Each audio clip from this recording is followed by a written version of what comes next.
ಅಲ್ಲ ಎಷ್ಟು ದೇವ್ರನ್ನ ನಂಬ್ತಾರ ರಕ್ಷಕ್ ಅವರು? ನಾನು ಸಿಕ್ಕಾಬಿಟ್ಟೆ ದೇವ್ರನ್ನ ನಂಬ್ತೀನಿ. ನಾನು ಯಾವುದೇ ಕೆಲಸ ಮಾಡ್ಬೇಕಂತ ಹೇಳಿದ್ರು ಬೆಳಿಗ್ಗೆ ಎದ್ದ ತಕ್ಷಣ ದೇವ್ರ ಫೋಟೋ ನೋಡ್ತೀನಿ, ದೇವ್ರಿಗೆ ಪೂಜೆ ಮಾಡ್ತೀನಿ, ಅಪ್ಪನ ಫೋಟೋ ಪೂಜೆ ಮಾಡಿಬಿಟ್ಟು ಅಜ್ಜಿ ತಾತನ ಫೋಟೋ ಪೂಜೆ ಮಾಡ್ಬಿಟ್ಟು ಆಚೆ ಹೋಗ್ತೀನಿ ಒಳ್ಳೇದಾಗಲಿ ಅಂತ. ನೈಟ್ ಮಲಗಬೇಕಾದ್ರೆ ನನ್ನ ಮೇಲೆ ಆಣೆ ಇಟ್ಟು ನನ್ನ ಮೇಲೆ ಆಣೆ ಇಟ್ಟು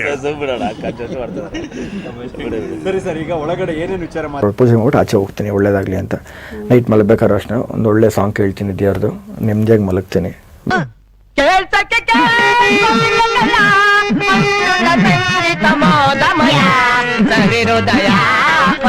ಬೆಳಗ್ಗೆ ಎದ್ದು ದೇವಸ್ಥಾನಕ್ಕೆ ಹೋಗ್ಬೇಕಂತ ಅನ್ಸೋದ್ರೆ ದೇವಸ್ಥಾನಕ್ಕೆ ಹೋಗ್ತೀನಿ, ಆ ಥರ. ಓಕೆ, ರಕ್ಷಕ್ ಅವರು ದರ್ಶನ್ ಅವರ ಅಪ್ಪಟ ಅಭಿಮಾನಿ ಅಂತ ಎಲ್ರಿಗೂ ಗೊತ್ತಿರೋ ವಿಚಾರ.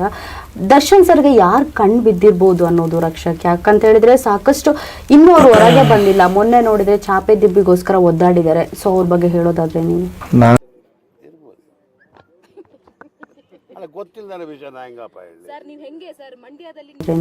ನಾನು ಅವ್ರನ್ನ ತುಂಬ ಹತ್ರದಿಂದ ನೋಡಿರೋದಂಥ ವ್ಯಕ್ತಿ. ತುಂಬ ಚಿಕ್ಕ ವಯಸ್ಸಿನ ನೋಡಿದ್ದೀನಿ, ಅವ್ರ ಹತ್ರ ಬೈಸ್ಕೊಂಡಿದ್ದೀನಿ, ಓಡಿಸ್ಕೊಂಡಿದ್ದೀನಿ.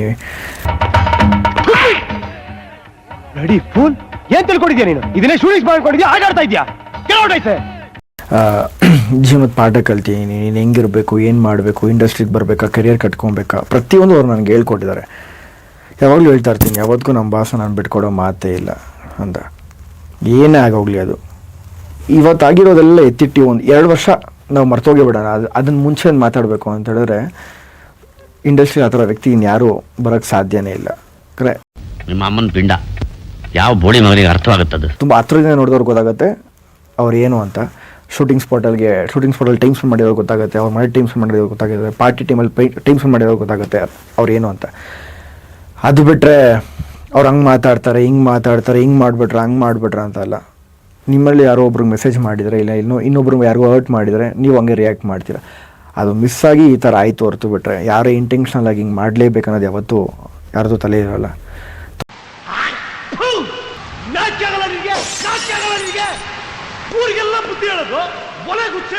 ತೊಂದರೆ ಇಲ್ಲ, ಅದನ್ನೇ ಹೇಳಲ್ವಾ, ಆನೆ ಹೋಗ್ತಿದ್ರೆ 100 ನಾಯಿಗಳು ಬೊಗಳುತ್ತವಂತೆ, ಕಲ್ಲು ಹೊಡಿತಾನೆ ಇರ್ತಾರಂತೆ. ಅದಕ್ಕೆ ತಾಗೋತು ಇಲ್ಲ, ತಲೆನೂ ಕೆಡ್ಸ್ಕೊಳ್ಳಲ್ಲ, ಹೋಗ್ತಾನೆ ಇರುತ್ತೆ.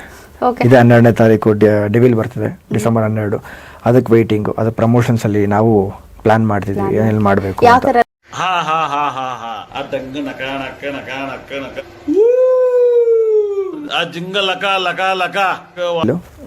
ಜೊತೆಗೆ ಯಾವತ್ತಿಗೂ ಇರ್ತೀವಿ.